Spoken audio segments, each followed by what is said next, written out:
What's up, guys? Welcome to Week 13 Flex Friday. It's officially by Apocalypse Week 13, man. There are so many good players on my bench in basically every single league. So I think this week may even be more important from a flex position than we usually are. Welcome in, Andy. Hey, man. How's it going?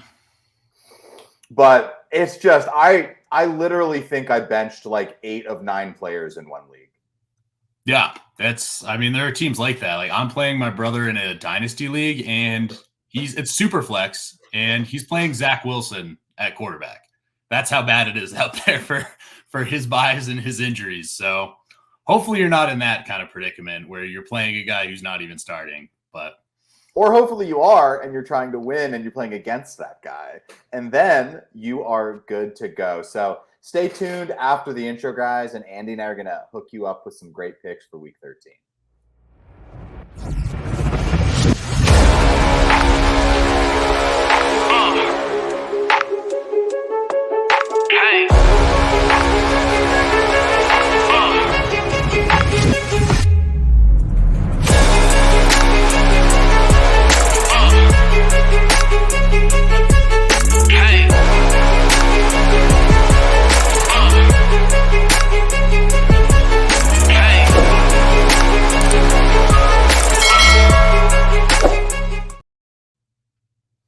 Okay, so Andy, why don't you get us kicked off with your first flex player for Week 13? Keep in mind, 6 teams, I'm pretty sure, on bye this week, so it is rough.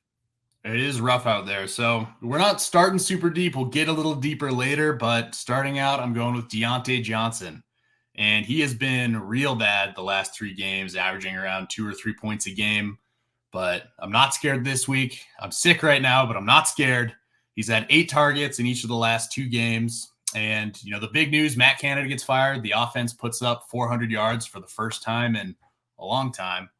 Now, the Steelers get to play Arizona this week, who are 31st DVOA versus the pass, 31st DVOA against wide receiver ones, allowing almost 29 points to the wide receiver position.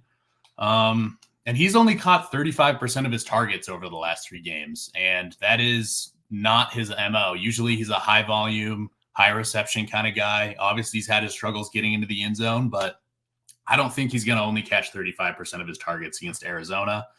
I'm riding with him in a few leagues. I think you can too. I think even though he's at a very low floor, I think this week he has a pretty high floor. Yeah, I think what was most encouraging for me was I know I see a lot of times those like next gen, like where do the throws go for quarterbacks all over the field. And I saw the one for Kenny Pickett last week compared to what it's usually been under Matt Canada. And at least it was going down the field slightly compared to just check down, check down, check down. So just like you said, he may not have gotten the end zone last week, Kenny Pickett that is, but the offense seemed to be a little gutsier, maybe gutsier, riskier is a good word for it, where they're pushing the ball a little bit, and that's going to benefit the wide receivers.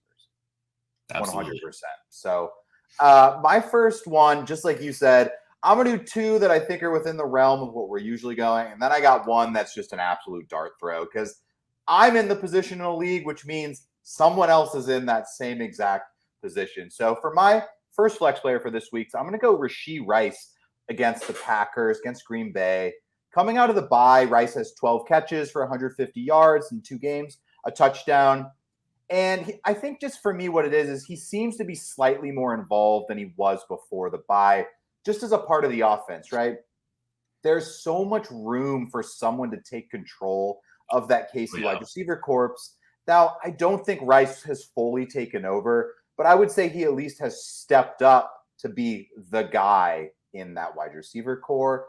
So with that being said, I just think he has a little more upsides than some of the other weapons in that room moving forward. And just with Patty looking his way, Rice makes some plays after the catch. So I think he's a good flex play this week, especially when you're having to dig a little deeper than normal.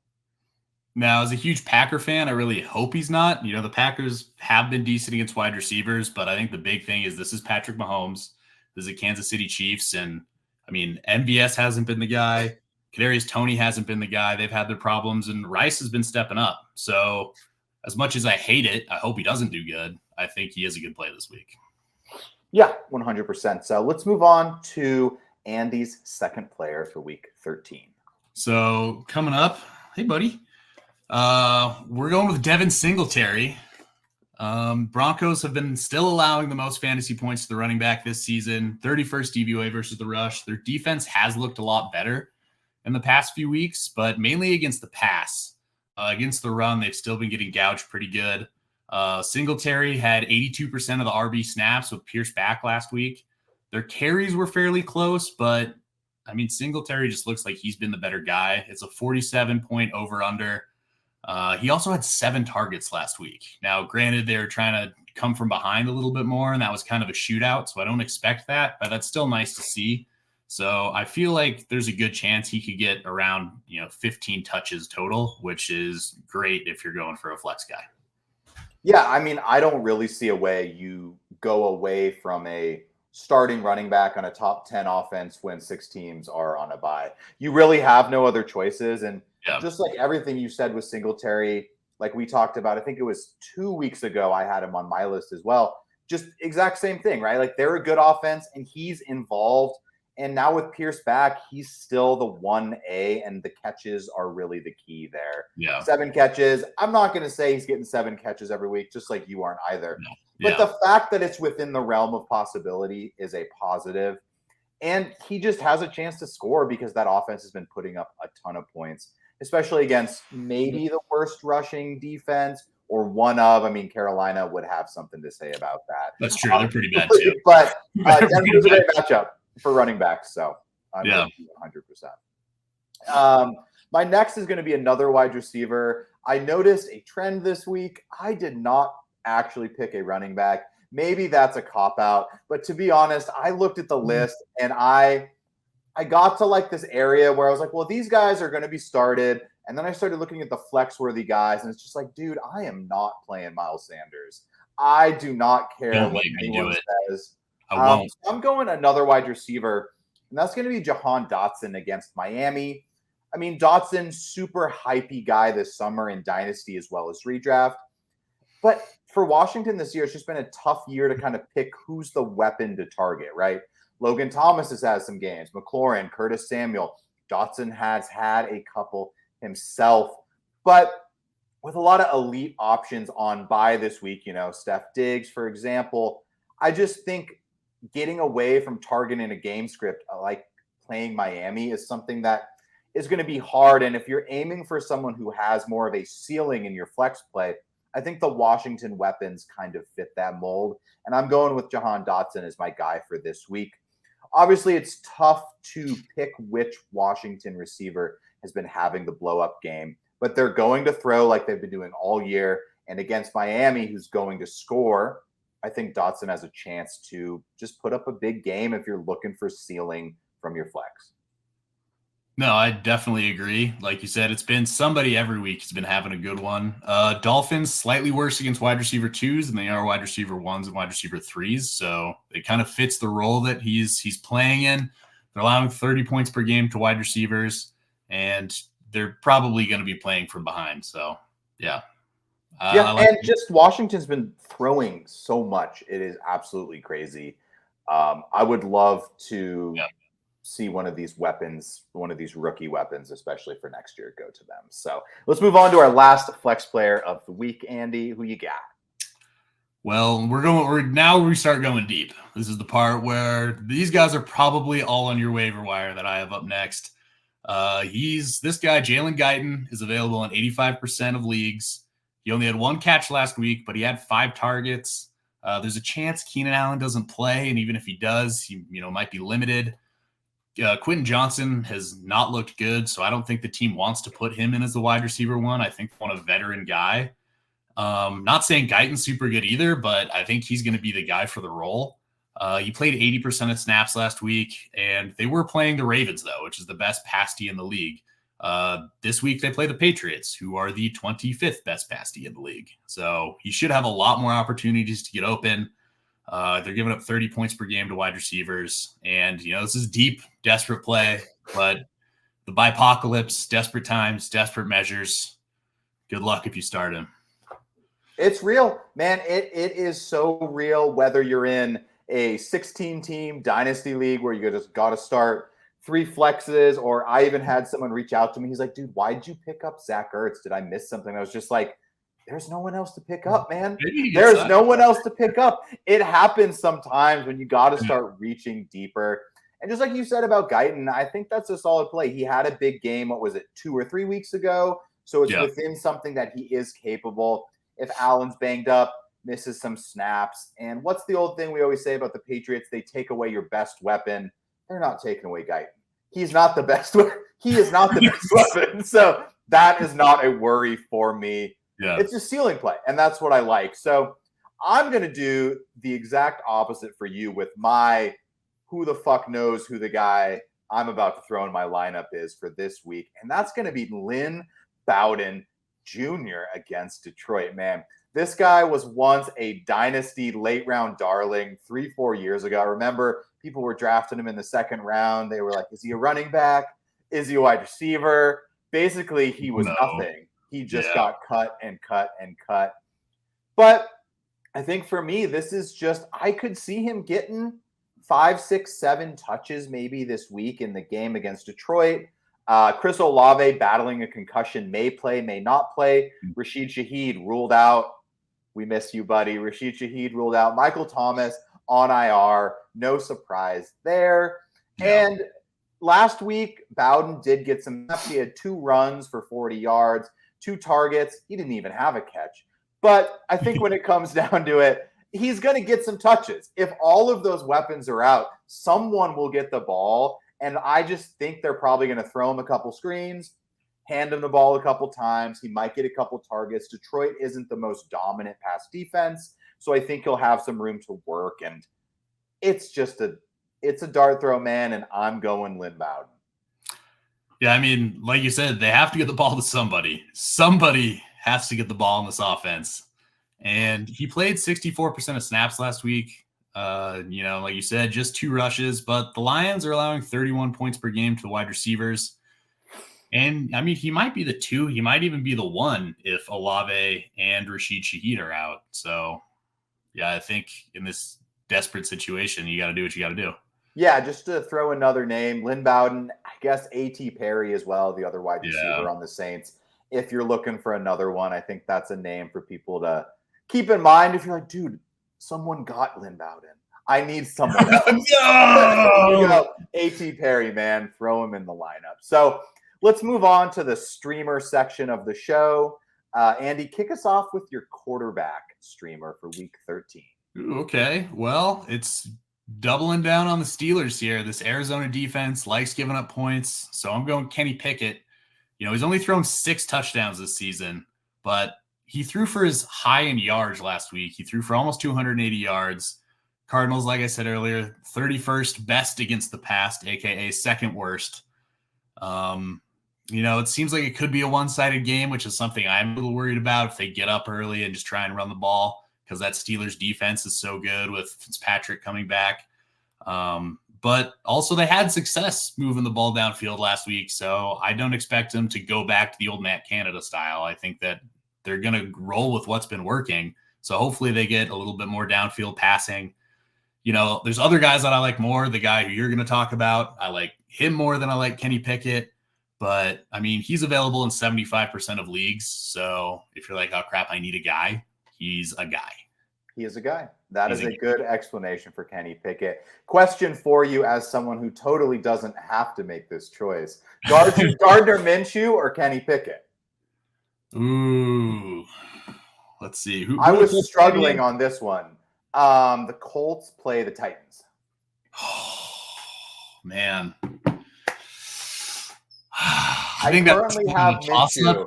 I currently have Minshew in only because my pathetic team has all 3 of my starting tight ends on bye, and I am playing Mallory, the Colts tight end. So that's I'm not I went Minshew there personally. Like, I don't know. I love his mustache. I love his moxie.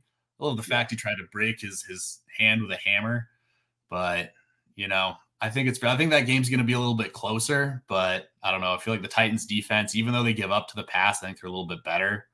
So I feel like, Minshew's going to get more opportunities, but I don't know. Yeah, I'm with you. Yeah. I think what you said about Kenny Pickett is correct, where it's like I see a version of this game play out where he has over 200 passing yards like he did last week, and he gets the touchdowns. But there's a completely opposite way this game turns out where the Cardinals turn the ball over, Pittsburgh gets up 10-0, and they know how to not lose a game if they get the lead. And they aren't going to throw it very much if they don't have to. So yeah, like a 17-6 game. Yeah. So for my week 13 pick, I'm just going to start this off, and you can call BS if you want, but I was going to say Geno Smith, dude. I thought he was going to just ball out. You'd be right. Joking. I wish I had recorded this video because he did ball out, and it would have been a great pick. Oh, what a game, man. What a game. Congrats for Geno. You missed the best streamer of the week, guys. It was Geno Smith, and no one played him.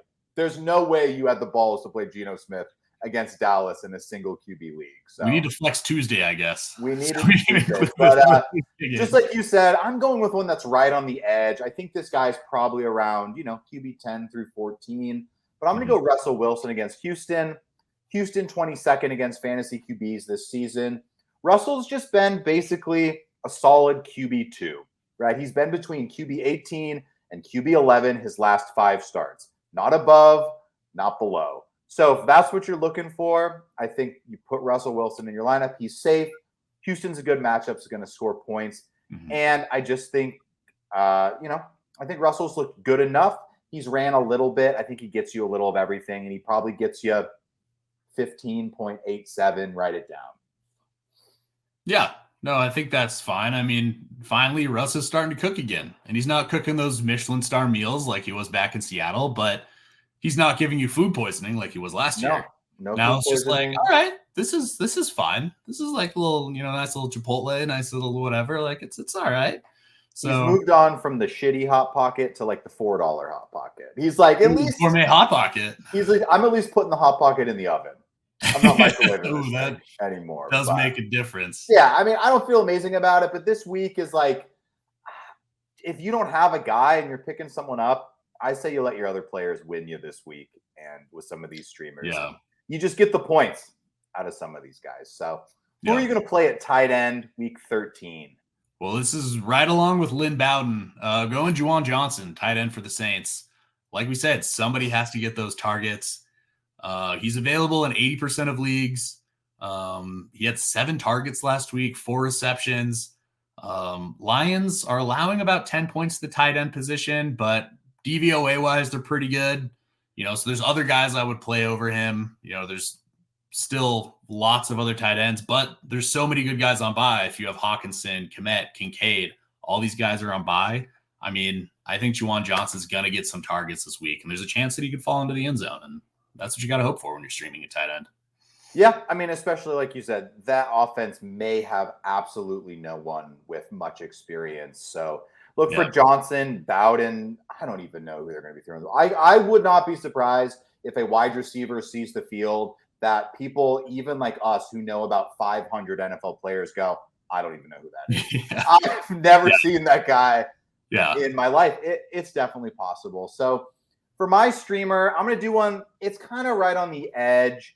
But I think the reason I want to bring this up is that over the past 3-4 weeks, I think a couple of guys have kind of popped up as good plays, whether it is Trey McBride or maybe you picked up Pat Freiermuth and you just had that monster game and now you want to play him. And now you want to play him. So I'm just going to go with one that I think it's half and half. It's half a stream, but it's half kind of like start of the week kind of vibe. And that's going to be Evan Engram against Cincinnati. Yeah. I think when it comes down to it, man, Cincinnati is a great matchup for tight ends. Look what Pat Freiermuth did last week, 9 for 120. So this is just the matchup I think we've been waiting for to Engram have a good game. He's been super safe, right? He just hasn't had any blow-up games. So let's just see him have a big one on Monday night. Yeah, no, I agree with you there. Bengals allowing the second most points to the position, 30th DVOA. Pat Freiermuth was my guy last week. One of my only picks that really panned out last week. But I think if you've got Evan Engram on your team, I think he could finish. I'm calling top 5 this week. I think he gets in the end zone. I think he makes it happen. I think he's going to go big. And I think it'll be a fun game, man. Jake Browning all the way. Am I also playing him in a league? Yes, I am. I have quite the starting lineup in some leagues. I'm playing Jake Browning somewhere, Joe Flacco, Lynn Bowden. Guess the running back I am being forced to start in my 16-team dynasty league with my starting running back Josh Jacobs on bye, and not a lot of our. I got Gus Edwards and Josh Jacobs on bye. Picked this guy up off the waiver wire. 16-team dynasty league, deep benches. Who do you think I picked up and why? I don't even know where to start, man. Trey Sermon, RB2, RB2 for the Colts. With Jonathan Taylor out. Wow. That is how deep it is. That was. I looked at the waiver wire and I went Kyle Juszczyk or Trey Sermon. That was my choice. I almost went Juszczyk. That's a tough call.